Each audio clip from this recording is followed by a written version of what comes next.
Okay, because that means we can just freestyle this and I don't have to say what comms told me to say today. But it is so great to be here. I serve as the Business Access Advisory for Chicago and Milwaukee. You're probably wondering what that means. Well, my role is to help connect all aspiring small business owners with information to connections, resources, and to sustain and grow their businesses. As part of U.S. Bank's Access to Business, this is focused initiative under U.S. Bank's Access Commitment. It's our long-term approach to help build wealth in historically underserved communities. What I am also proud to say is U.S. Bank made the largest financial commitment to the community in financial history to date of $100 billion to all my fellow financial competitors out there. That was a joke. You can laugh at that. So before I dive too deep, I want to provide a broader perspective. We are in Chicago, which is home to about 30,000 U.S. Bank colleagues.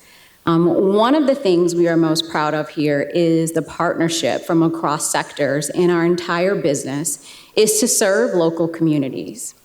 To set the stage, I want to share an example of that work. From here in Pullman, U.S. Bank has been intimately involved in the area for more than a decade. As you may know, it was once home to the Pullman Car Company. Who knows about the Pullman Car Company? There we go, we got some historians in the room. The Pullman Car Company was one of the largest employers of African Americans in the nation during the early 20th century, and its union was instrumental in the civil rights movement. So I would like for us to check out this video featuring Jalen. He's a young resident of Pullman from a few years ago. Let's go ahead and cue that video. That was the signal for the video. Boom, boom. Okay. They're going to cue it in 2 seconds.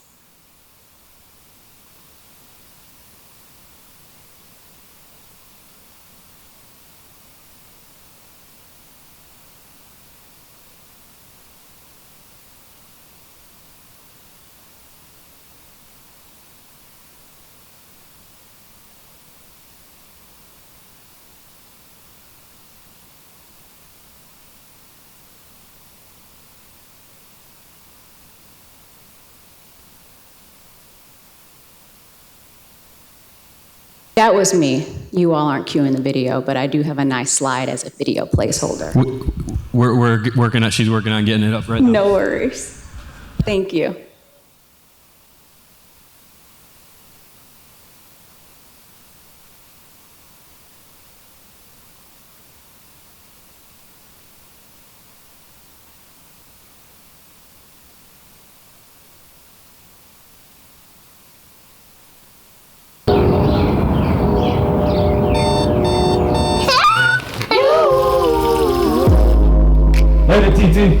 Bye, baby.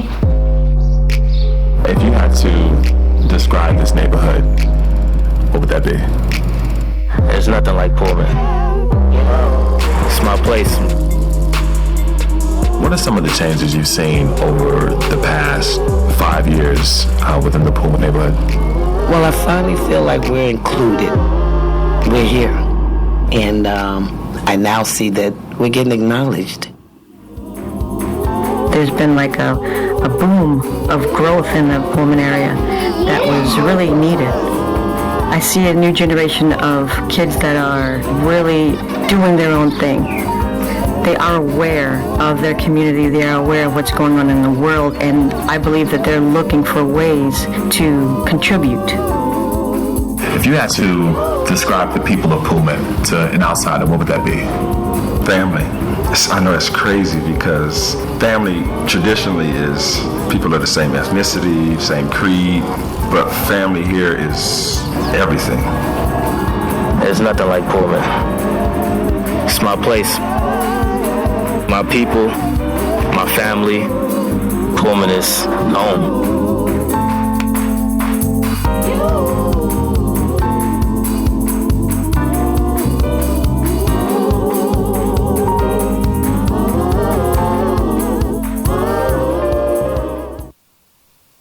That video never gets old. It really doesn't. Awesome. So over the years, the relationship and collaboration with Pullman, the community, has evolved to drive meaningful impact.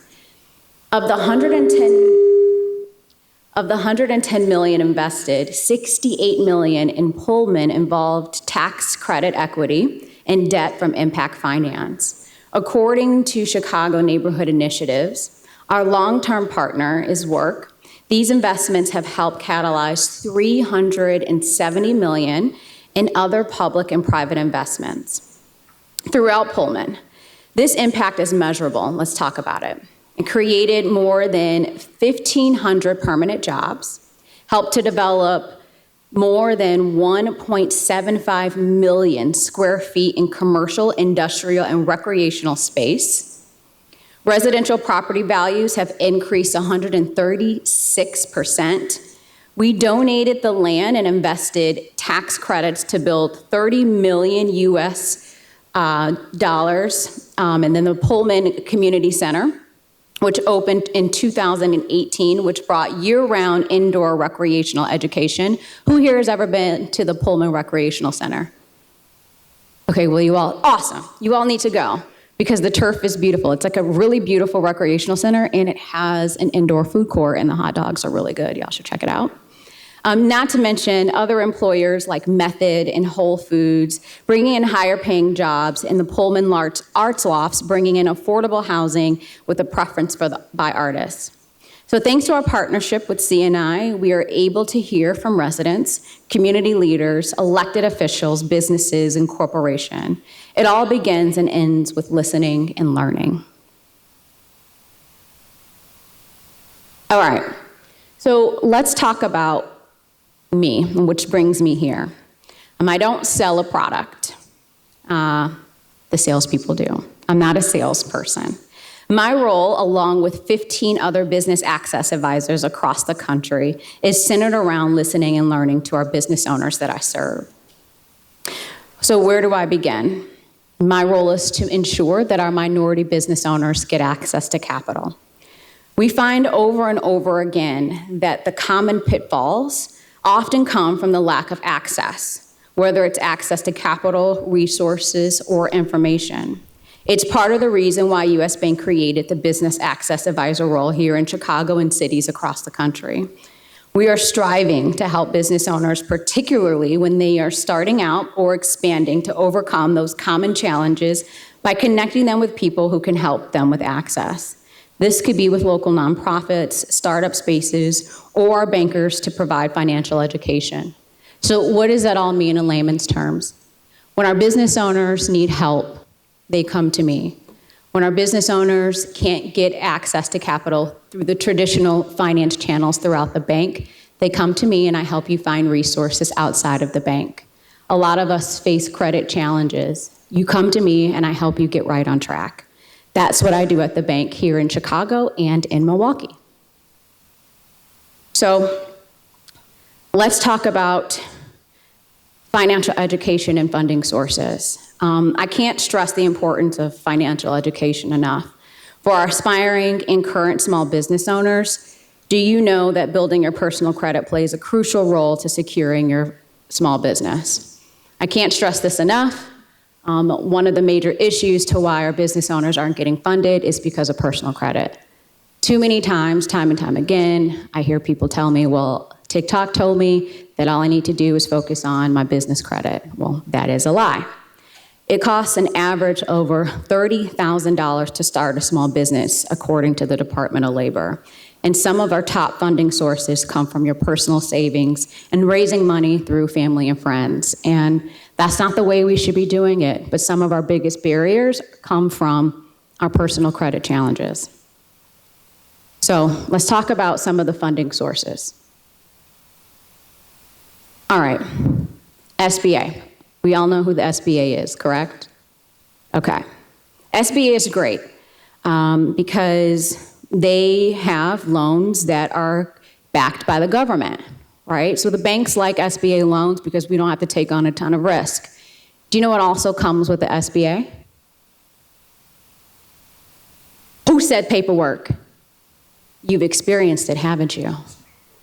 Yes. So as great as the SBA is, I need you all to get your paperwork together. That means you actually got to file your taxes. Who here's filed their taxes this year? Or did you do an extension? Yay! You know what? This is why y'all are here. Just come and see me. Like, let's figure out how to get access to capital because you actually filed your taxes. I thought there was going to be like 3 people that raised their hand in this room. So the SBA is a great funding source, and the funds can be used for a myriad of things like vehicle purchases, refinancing equipment, working capital, inventory needs, et cetera. In Illinois alone, the U.S. Bank had 131 SBA loans approved in the last fiscal year, totaling over $22 million in financing. So if you're curious about these type of loans, our banker, Shanice Smith, raise your hand. I work very closely with her. She can hook you up. All right. Let's talk about the next one. Traditional lending, like credit unions and banks, right? I'll preface this by saying that, did I go to that slide? Okay, because I'm working from an iPad and this, 2 different things.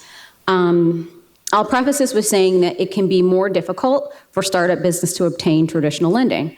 However, it can be available to you. So I need you to talk to your banker. There she is again. Shanice, raise your hand. Boom. So if you're ready for a small business loan, here are a few criteria. First is time in business. Who here has ever had the conversation, are you 2 years in business or more? That sucks, doesn't it? Yeah, I know. But there are some products for you traditionally if you are 6 months in business. You just need a healthy credit score. There goes that credit thing. So credit history is important, and then performance. Lenders like to look at your balance sheet. So there goes that paperwork thing again. Need you to have that together. Next, one of my favorites. I came from the CDFI world. So CDFIs, they are a nonprofit, community-based funding institution. You can consider them a bank like deposits, a bank without deposits. Anyone here ever had experience working with the CDFI?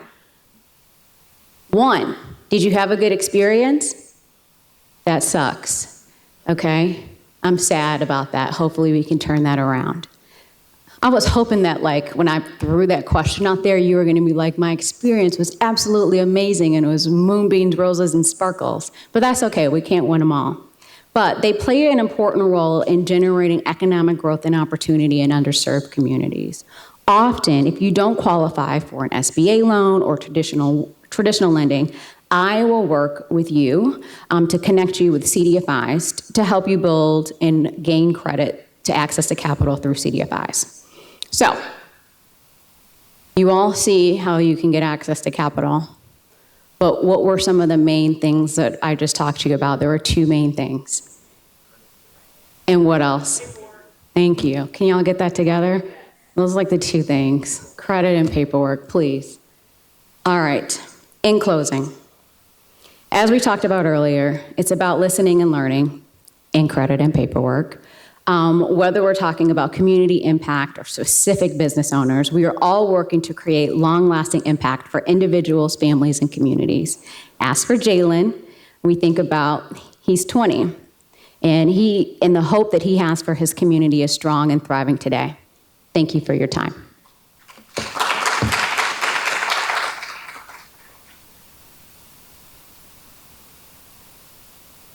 They want me to stay up here. Let's give one more round of applause to Micae Brown, U.S. Bank. We got a little bit of time for questions and answers. We made up some of the time we lost in the morning program, so if you guys have a question. Hold on, let me get you the mic. Everyone wants to hear it.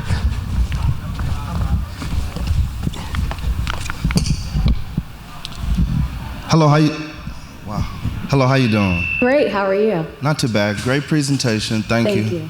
Thank you. Do you work with businesses that are not in Chicago or Milwaukee? I do, as long as there is a U.S. Bank branch in your state. Where are you located? Indiana. Yeah, we work with you. Yes. Okay. The answer is yes. Thank you. Where is a U.S. Bank in Indiana? That's a good question. I have to Google it. Okay, I could do that myself. I just thought Yeah. maybe you knew off the top. Yes, but we do work with Indiana. Anyone else have a question for Micae?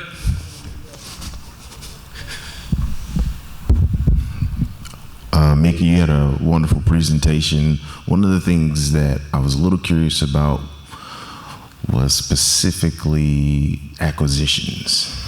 Okay, I'm in the process of looking at some of that and going down that venture. Can you talk a little bit about the process that you might have to go through with a U.S. bank if you're considering an acquisition? Good question, and congratulations. I think acquisitions is our smart way to go. One keynote is when you are acquiring a business, they will consider you a new business, but they will take into account all of the revenues that you're bringing in. A lot of times that loan will go SBA.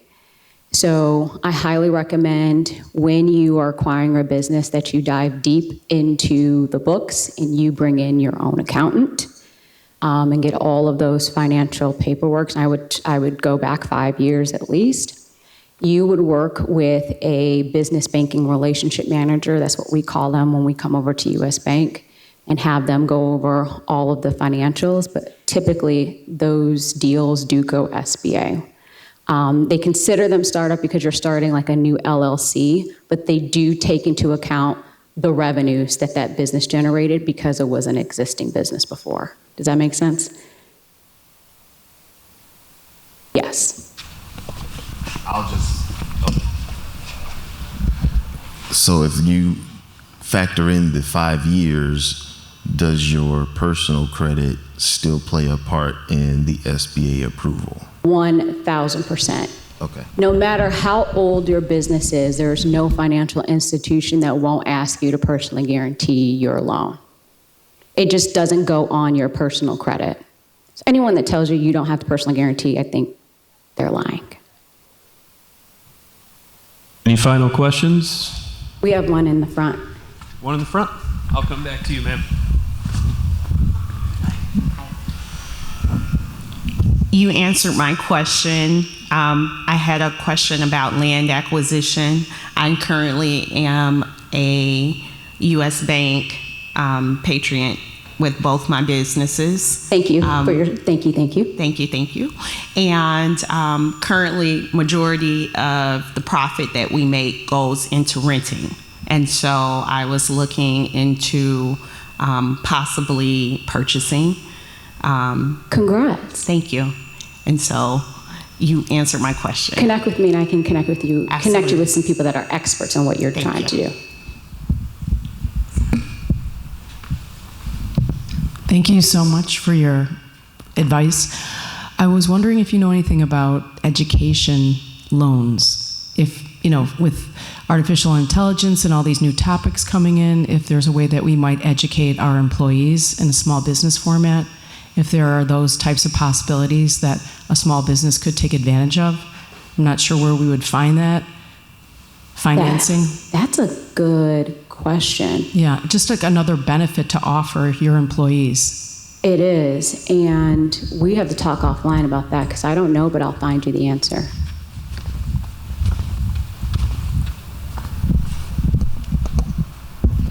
You've mentioned credit a few times. I did. Tell me what levels of credit we're talking about. What was the last part? What credit ratings you guys would look for?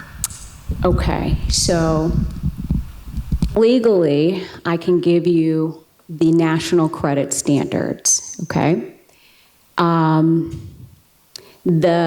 SBA in typical credit guidelines across the board will say that the minimum credit guidelines to enter in traditional banking applications, if you can just Google this, okay, this is Googleable, this is not Micae saying this is Google, is 680. I will tell you that this is me, and this is not U.S. Bank, and this is not anybody else, this is Googleable, okay? We're probably like entering in some sort of financial turmoil in the future if you just follow the markets and if you've been watching the markets. So if you know that the markets are uncertain, let me backtrack. I want to ixnay that statement. Let me give you an example. Let's say that you have a roof on your home, and it's been on your home for a long time, and you're not quite sure if your roof is going to survive another couple storms, right?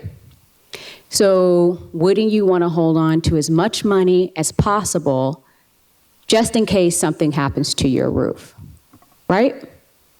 Wouldn't you? Yes or no? Okay.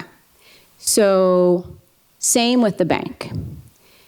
The bank doesn't know what's happening to its roof. Wouldn't the bank want to hold on to as much money as possible because they don't know what's happening with the storms outside? You catch my drift? So if you are coming in with a minimum credit standard, we don't really know if you can weather a storm because your behaviors aren't really storm worthy. But if you're coming in above the credit standard, then we know, okay, you're coming prepared to help me fix my roof if there is a big storm. Does that make sense?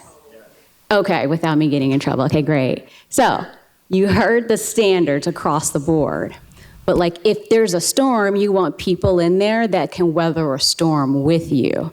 So you got to come like kind of like above standard and not just someone with a trench coat. You want someone that like can build a house and know how to fix a roof with tools and, you know, shackles and shingles and stuff like that, not just a trench coat.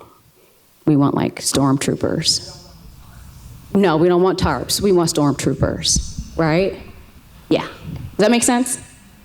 I hope I answered your question without like getting in trouble with risk, because there's a recording and I see the red button on. Well, that was the most creative answer I've heard in several years here, Thank you. Kudos on that. Thank you.